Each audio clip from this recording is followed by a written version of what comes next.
Hola queridos amigos y hermanos, seguimos con el segundo episodio de esta temática para poder conversar un poco de cómo está la situación en la iglesia en algunos países, en nuestro país, cómo podemos luchar contra el liberalismo teológico, como también contra todas estas ideologías que se han estado metiendo poco a poco dentro de institutos bíblicos, de seminarios, y otro tema que es muy importante, cuál es el camino que debemos tomar como iglesia hoy en adelante, el trabajo que debemos comenzar a hacer como iglesia para poder salir adelante, para poder luchar a este enemigo que hoy tenemos como la teología liberal, la teología de la liberación y otras cosas más.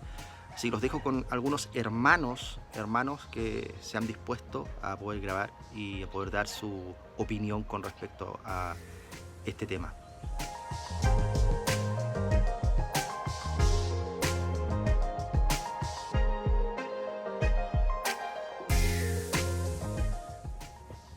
La situación acá en México es complicada, es compleja, pues México es un país bastante grande.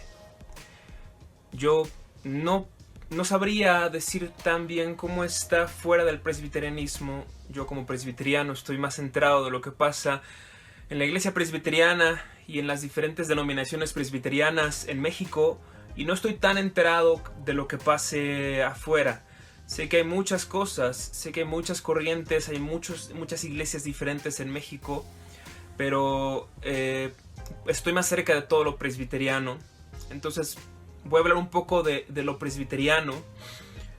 En cuanto a la iglesia presbiteriana en México, el asunto es, no está muy bien, porque en realidad desde que el presbiterianismo llegó a México, llegó ya diluido, no llegó como era en su esencia original, llegó ya mezclado con otras ideas, no llegó puro. Así que cuando el presbiterianismo llega a México no logra hacer el impacto que debería haber hecho, pues no llega con toda su pureza y su brillo original. Entonces en México tenemos primero a la Iglesia Nacional Presbiteriana de México, que es la denominación presbiteriana más grande en la República Mexicana, que tiene iglesias por todas partes, muchísimos ministros, tiene un seminario en la Ciudad de México, tiene un seminario en la península de Yucatán, tiene diferentes seminarios en toda la República, pero la Iglesia Nacional Presbiteriana de México, en cuanto a doctrina, no está muy bien. Durante ya mucho tiempo estuvo atacando a la iglesia el liberalismo teológico.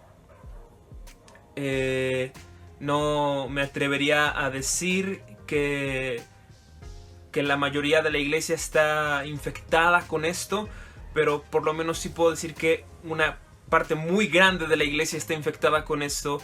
Es algo bastante lamentable.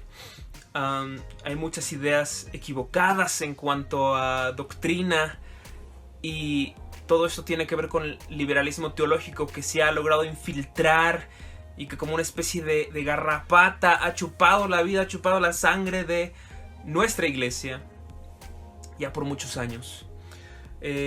Por si esto fuera poco, además del liberalismo teológico, existe muchísima ignorancia con respecto a la doctrina reformada. Existe una especie de amnesia en relación a nuestra historia como presbiterianos, nuestro pasado, nuestro devenir teológico, de dónde venimos, quiénes somos. La iglesia presbiteriana en México cree que la iglesia presbiteriana nació en México, y esto le ha traído una pérdida de identidad tremenda, pues la iglesia presbiteriana en México piensa que tal como hemos sido aquí en México, así es como es el presbiterianismo. En realidad esto no nos ha ayudado mucho. Sin embargo, entre las iglesias hay muchas que son dispensacionales, hay muchas que son arminianas, hay muchas que son carismáticas, hay muchas que son bautistas, y todas oficialmente son presbiterianas, pero en la práctica no lo son. Y esto por hablar solamente de la Iglesia Nacional Presbiteriana de México. Hay otras denominaciones presbiterianas en México en las cuales también hay una serie de mixturas, una serie de sincretismos muy extraños. En realidad no estamos muy bien. He platicado esto con algunas personas. En mi opinión, la fe reformada no ha llegado, nunca llegó a México. No ha llegado todavía. En días recientes ha habido cierto despertar, obviamente en parte gracias al nuevo calvinismo y expositores como Paul Washer, Michelén, Núñez, Sproul y otros, Piper. Y gracias a esto ha habido una especie de despertar a un poco de la profundidad de las doctrinas reformadas, pero solo un poco. Como todos sabemos, el énfasis en esto es los 5 puntos del calvinismo y algunos otros asuntos como predestinación, la soberanía de Dios o la providencia de Dios. Entonces ha habido un poco de despertar en este sentido. Sin embargo, ha sido mínimo. Seguimos sin tener un buen grupo de pastores que profesen firmemente la fe reformada.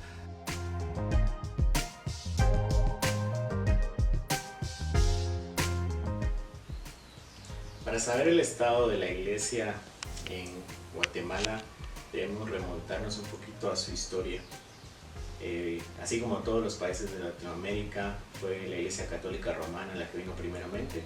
Y no fue sino hasta 1882 con la llegada del primer ministro misionero presbiteriano de parte de la PCUSA, o la que se conoce también como PECUSA, fue que entra a la iglesia evangélica en Guatemala. Fue el gobierno liberal quien trae esta iglesia precisamente para librarse de los problemas económicos que tenía con la Iglesia Católica Romana. Desde entonces el evangelio creció por medio de la iglesia presbiteriana. Después vino una misión que era un trabajo en conjunto entre la iglesia presbiteriana, iglesia bautista, iglesias pentecostales. Posteriormente también vino la iglesia anglicana en la parte norte de Guatemala, y también vino el luteranismo posteriormente. Sin embargo, esas denominaciones no tuvieron tanto impacto. Sin embargo, también fue el deterioro de esta iglesia presbiteriana de la PCUSA la que posteriormente permeó en la iglesia presbiteriana de aquí en Guatemala, y para alrededor de los 80, de los años de 1980, la teología de la liberación, con toda la teología liberal que ellos ya traían, se esparció, y hoy tenemos una iglesia que en teoría era reformada, que se vuelve liberal en el centro.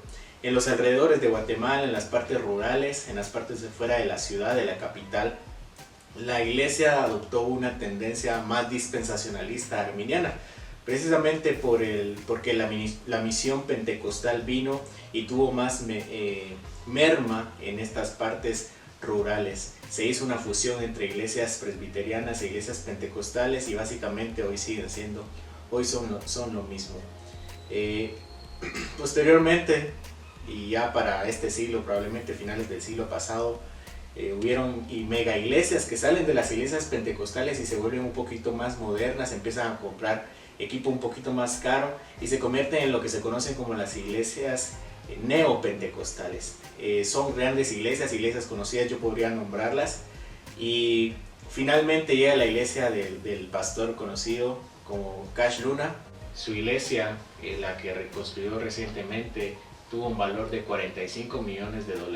Le llaman la Ciudad de Dios. Antiguamente era Casa de Dios, pero este megaproyecto que alberga hasta 11,000 personas en el área principal es el proyecto más grande de Guatemala, es el proyecto de obra gris más grande que tenemos en nuestro país.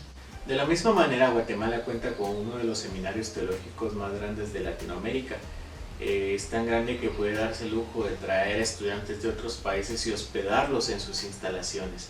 Recientemente fui invitado a dar una postura acerca de la teología reformada y pude darme cuenta de cómo el claustro de maestros y los teólogos que salen de ahí, que estudian, los libros que estudian en esa institución, están permeados por la teología liberal. Incluso los conservadores, quienes tratan contra los liberales más extremos, están permeados con algo de teología liberal. Son mentes abiertas, supuestamente sostienen doctrinas históricas, pero son lo suficientemente abiertos para aceptar algunas doctrinas que no son tan ortodoxas.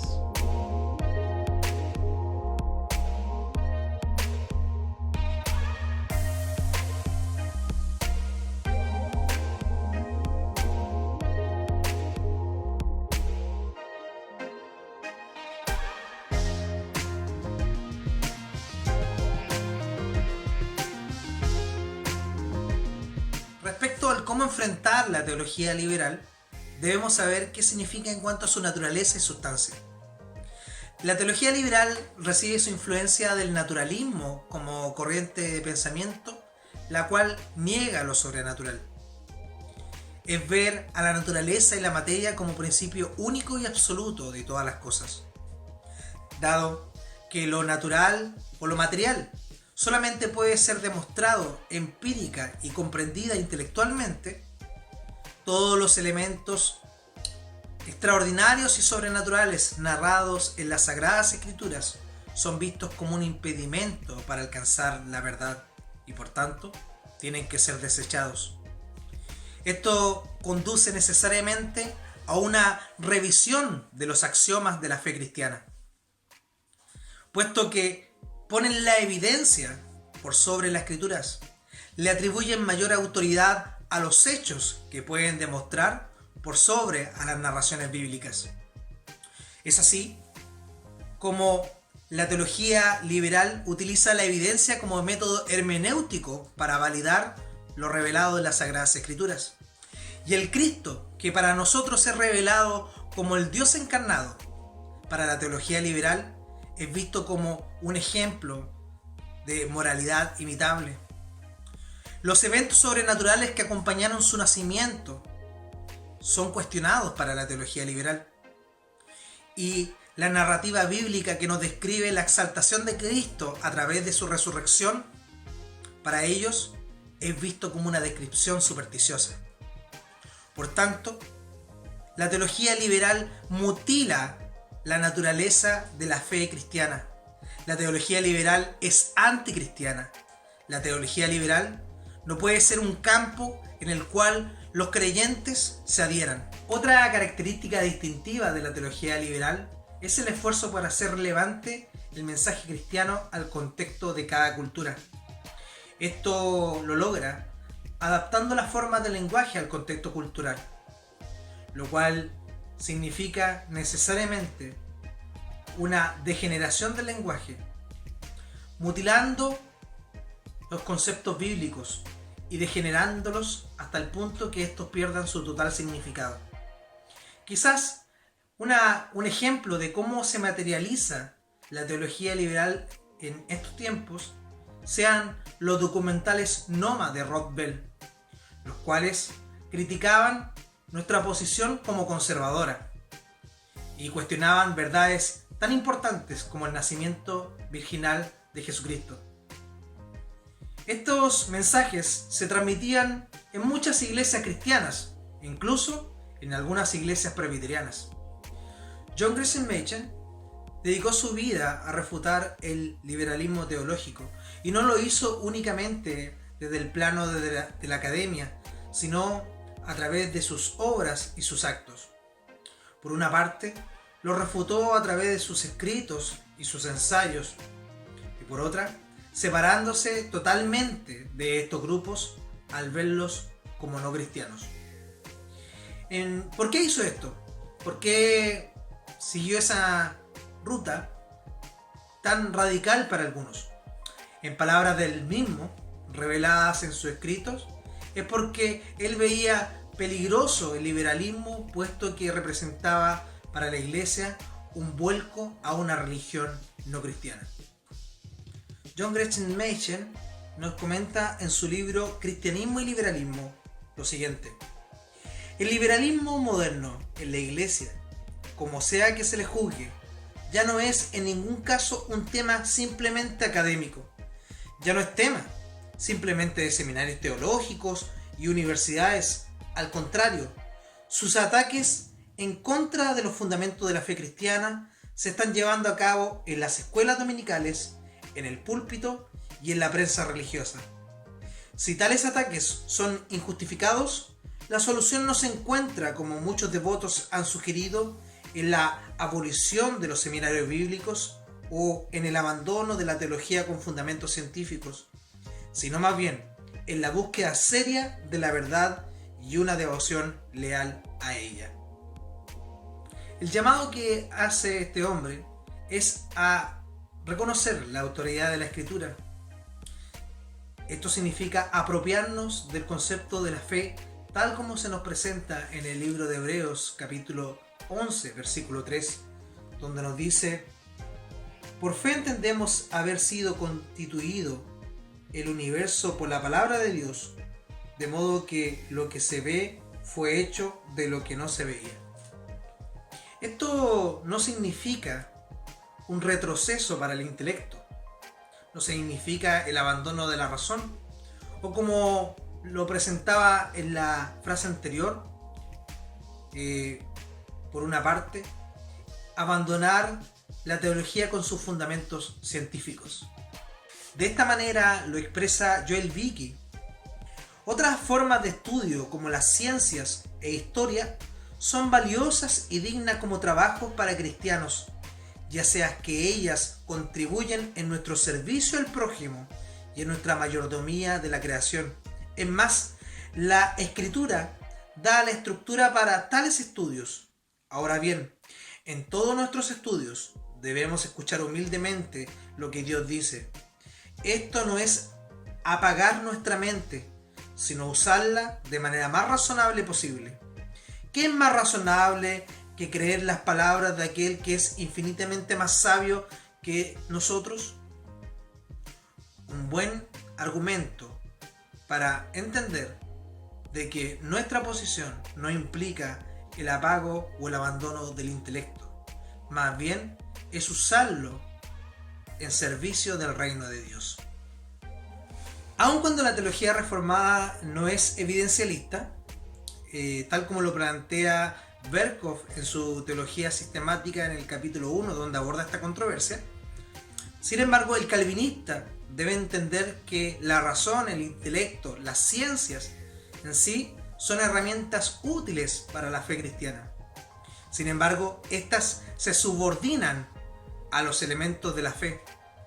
Estas no contradicen las narraciones extraordinarias y milagrosas que nosotros observamos en las Sagradas Escrituras. Tal como lo dice la Confesión de Westminster, en el capítulo 1 y párrafo 10 de su confesión, donde nos dice: el juez supremo por el cual deben decidirse todas las controversias religiosas, todos los decretos de los concilios, las opiniones de los hombres antiguos, la doctrina de hombres y de espíritus privados, y en cuya sentencia debemos descansar, no es en ningún otro más que el Espíritu Santo que habla en las Escrituras. Habiendo establecido este principio, estamos en condiciones de responder a la pregunta, por tanto, ¿cómo enfrentamos la teología liberal? Y a juicio personal, creo 3 formas de poder hacerlo. La primera es desde nuestras propias congregaciones locales. La palabra de Dios nos enseña que la iglesia es columna y baluarte de la verdad. Por tanto, los ministros deben ser personas preparadas, dignas de su cargo, que enseñen a la congregación los riesgos que se enfrentan al exponerse a tal tipo de enseñanzas. Por tanto, la congregación debe ser obediente a la enseñanza de sus ministros. Debe estar atenta y cautelosa frente a cualquier tipo de ataque de esta índole. Otra forma de poder hacerlo es enfatizar la doctrina de la inspiración y la inerrancia de las Escrituras. Hoy día mucha literatura pasa a llevar esta doctrina. Mucha literatura cuestiona las verdades sustanciales de la fe cristiana.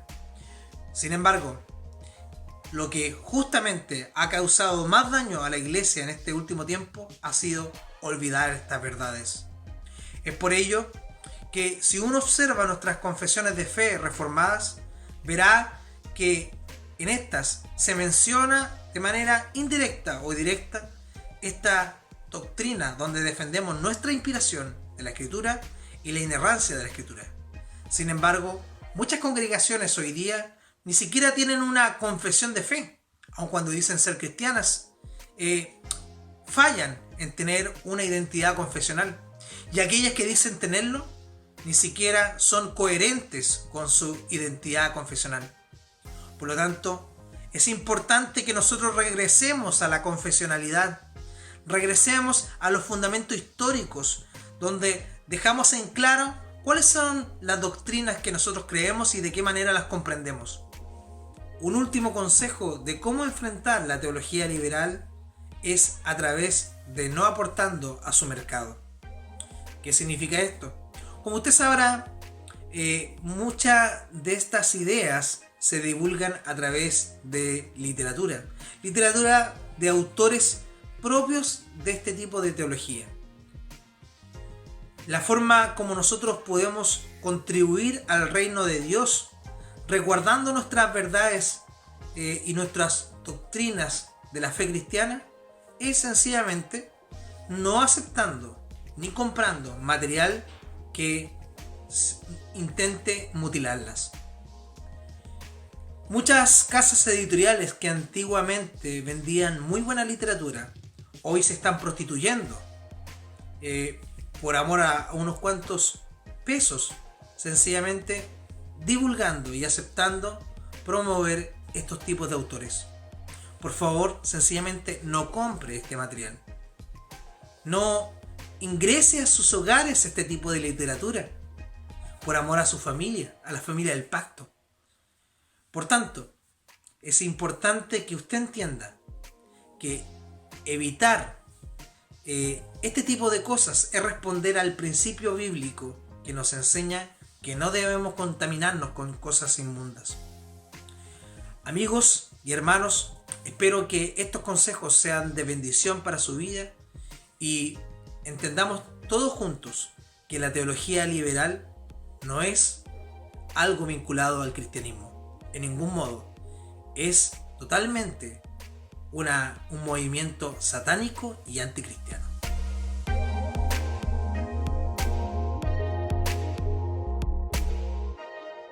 ¿Cómo luchar contra el liberalismo teológico? Creo que el mayor enemigo del liberalismo teológico precisamente es la fe reformada. Hay muchos sistemas de doctrina actualmente en este país, pero muchos de ellos de alguna u otra manera logran congeniar, logran estar de acuerdo con el liberalismo teológico. Muchos de ellos, excepto el sistema de teología reformada, cuando se entiende cabalmente, especialmente las personas que entienden la naturaleza de la revelación de Dios, que entienden un poco acerca de, y lo voy a decir de esta manera aunque sea un poco complicado, un poco de epistemología, entendiendo cómo es que llegamos a conocer las cosas y que solamente por medio de la palabra de Dios podemos llegar a un entendimiento cierto de cualquier cosa. La tendencia de los liberales es decir, ellos dicen, la Biblia se encarga solo de cosas religiosas. La Biblia habla solamente de asuntos de la fe. La Biblia no debe meterse en las ciencias, no debe meterse en la física, en la biología, en la política. ¿Por qué? Porque la Biblia es un libro religioso, la Biblia no es un libro para ninguna otra cosa. Entonces, ¿qué hacen estos liberales? Básicamente están entregando la mayoría del mundo a Satanás y están diciéndole a los creyentes, a Cristo no le interesa reinar sobre casi todo su mundo. A Cristo solo le interesa reinar sobre una pequeña esfera, un pequeño ámbito al que llamamos el ámbito de lo religioso. de la espiritualidad privada, de la iglesia, y todo lo demás se lo podemos dar a Satanás, se lo podemos dar al mundo, lo podemos entregar como enemigo de Cristo. Básicamente eso es lo que están haciendo, aunque no se dan cuenta. En contraste con esto, uno de los únicos sistemas de pensamiento, una de las únicas cosmovisiones que logran contrarrestar esto es la reformada. Porque la cosmovisión reformada, la forma reformada de ver la vida, es que Cristo es cabeza no solo de su iglesia, sino de todo el mundo. Cristo es soberano sobre todo el mundo, todas sus esferas, todas sus áreas, todas las ramas del conocimiento humano. Pocos otros sistemas pueden hacer frente ante el liberalismo y su error tan grande. He visto que el liberalismo teológico le gusta mucho, especialmente entrar a los seminarios, entrar en las aulas académicas en donde puede influir sobre gente joven y luego lanzarlos al ministerio con toda una forma de ver la Biblia liberal y una forma de ver la vida cristiana liberal. Pienso que una de las mejores cosas que podemos hacer es luchar por colocar a la gente correcta en los puestos académicos, para que esa gente sea la que ahora forme a los jóvenes, y estos jóvenes después salgan y formen a sus iglesias, y esas iglesias generen jóvenes fuertes que llegando a un seminario puedan distinguir y puedan ver: este es un seminario sano y voy a quedarme aquí, o este es un seminario liberal y no quiero hacer mis estudios teológicos en este lugar. Necesitamos entonces posicionar gente preparada, gente académicamente competente en los puestos de maestros en los seminarios. Para mí este es uno de los primeros pasos que nosotros tenemos que esforzarnos. Para eso, evidentemente, no podemos esperar a que estos maestros lleguen de la nada. Tenemos que seguir esforzándonos por educar a nuestra iglesia, llenar del conocimiento teológico correcto a nuestra gente y orar para que el Señor levante a líderes.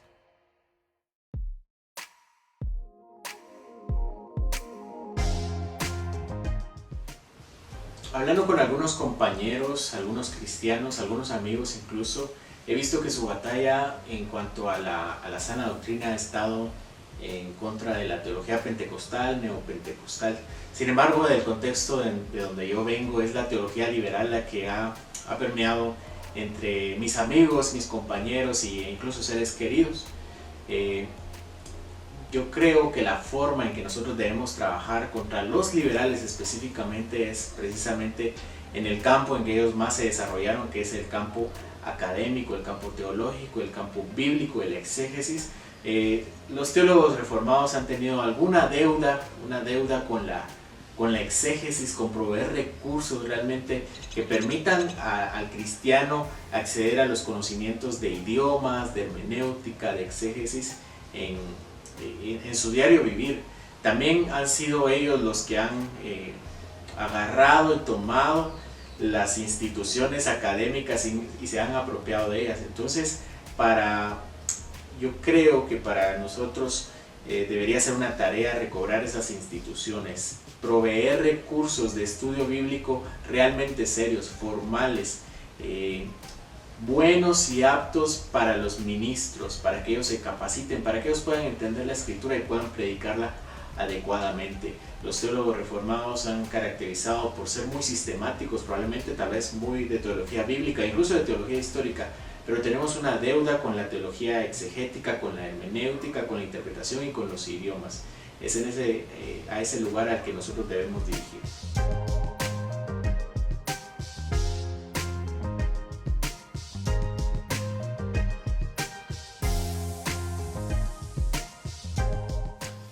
¿En qué dirección debemos de trabajar hoy teológicamente? En el tiempo de la Reforma, uno de los lemas que ellos usaban fue ad fontes, que quería decir regresar a la fuente. Y también un lema muy conocido es el lema sola escritura. Así que eso es lo que nosotros tenemos que hacer, es volver a las escrituras, volver a la verdad más básica, que es la palabra de Dios es nuestra autoridad. Nosotros vamos a juzgar todas esas ideas liberales y conservadoras según la palabra de Dios y lo vamos a comparar. Si esta idea cuadra con la palabra de Dios, la vamos a aceptar, y si no, la rechazamos. Esto es esencial, que la palabra de Dios sea el árbitro de la verdad para nosotros como cristianos. Si queremos volver a ser fieles a la palabra de Dios, cristianos fieles. Si queremos hacer eso, la palabra de Dios es absolutamente esencial y tenemos que saber qué nos enseña la palabra de Dios. Yo creo que también un conocimiento de la historia de la iglesia es muy importante, porque muchos de los errores que estamos viendo en estos días son errores muy nuevos, son enseñanzas nuevas, son enseñanzas creativas. Y lo peor que le puedes decir de un teólogo es que ese teólogo fue creativo. Pero tenemos muchos teólogos creativos en nuestros días. Sin embargo, no hay conocimiento de la historia de la iglesia y no son reconocidos como los creativos que son. Así que un conocimiento de la historia de la iglesia, de las doctrinas históricas de la fe cristiana, nos va a enseñar cuáles son las doctrinas creativas que están siendo enseñadas por primera vez en nuestros días. Por ejemplo, el posmodernismo, hasta su nombre nos da a entender que esta es una idea creativa que no tiene la capacidad de ser reconciliada con la palabra de Dios. Es imposible reconciliar la idea de que Jesús es la única manera de tener reconciliación con el Padre, y la idea de que cada persona tiene su propia verdad y todas esas verdades son válidas. Eso es algo que tenemos que rechazar porque va en contra de la palabra de Dios, y es bastante obvio que va en contra de la palabra de Dios. Así que necesitamos dejar de intentar mezclar estas ideas, y yo creo que una de las razones por la cual estamos mezclando ideas liberales con ideas bíblicas es para parecer al mundo, para parecer mejor al mundo. La iglesia hoy es pragmatista en los Estados Unidos. Eso quiere decir que tiene como su propósito tener más miembros. Tiene como propósito crecer en cantidad, no necesariamente crecer en santidad, sino en cantidad. Así que si esa es la idea, quieres tener una iglesia que le parece bien al mundo, y la manera de parecerle bien al mundo es meter las ideas del mundo en la iglesia. Y yo creo que esa es la razón por la cual muchas personas lo están haciendo. Si no tienes una mujer como pastora, si tienes 3 pastores y cada uno es hombre, el mundo te va a decir, tú eres sexista. Y nosotros como cristianos en Estados Unidos no queremos ofender a las personas del mundo, entonces metemos una mujer en el pastorado. Y ese es un gran problema porque caemos en un sinfín de errores con el propósito de parecerle bien a personas que no han sido convertidas. Es imposible que una persona que no ha sido convertida desea la palabra de Dios, desea la verdad bíblica. La conversión es absolutamente necesaria, y la conversión sucede a través de la predicación del Evangelio. Sin embargo, el Evangelio ofende a las personas, así que las personas pragmáticas rehúsan predicar el Evangelio verdadero porque no quieren ofender a las personas. Y es por eso que dejan que entrar un chorro de errores, incluyendo el liberalismo, que es uno de los errores más grandes en la iglesia en nuestros días. Así que el pragmatismo es como la puerta por la cual entran todos los errores, y es un problema muy grande. Así que ¿en qué dirección tenemos que trabajar teológicamente? Tenemos que refutar el pragmatismo en la iglesia y demostrar que la salvación es una obra de Dios. El pragmatismo no puede causar conversión en la persona, únicamente el Espíritu Santo lo hace. Y Él nos ha dicho cuáles son los medios por los cuales Él hace la conversión. Es a través de la predicación de Cristo y este crucificado. ¿Cuál es el camino que debemos tomar como iglesia? Me parece que es el mismo que siempre la iglesia debe tomar en una época como esta. Dios hace mucho tiempo hizo un pacto con nosotros. Desde el Antiguo Testamento, desde Éxodo, podemos ver esto.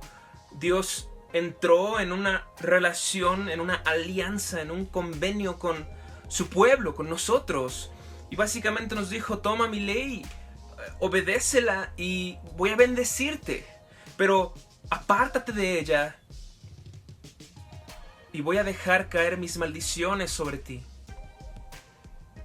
Y muchas veces desde el Antiguo Testamento el pueblo empezó a alejarse de la ley de Dios, y Dios con mucha paciencia, en vez de dejar caer las maldiciones que había prometido sobre su pueblo, Dios lo que hacía era mandar a sus profetas a decirle al pueblo, pueblo regresa, pero el pueblo cerraba sus oídos, como hasta el día de hoy.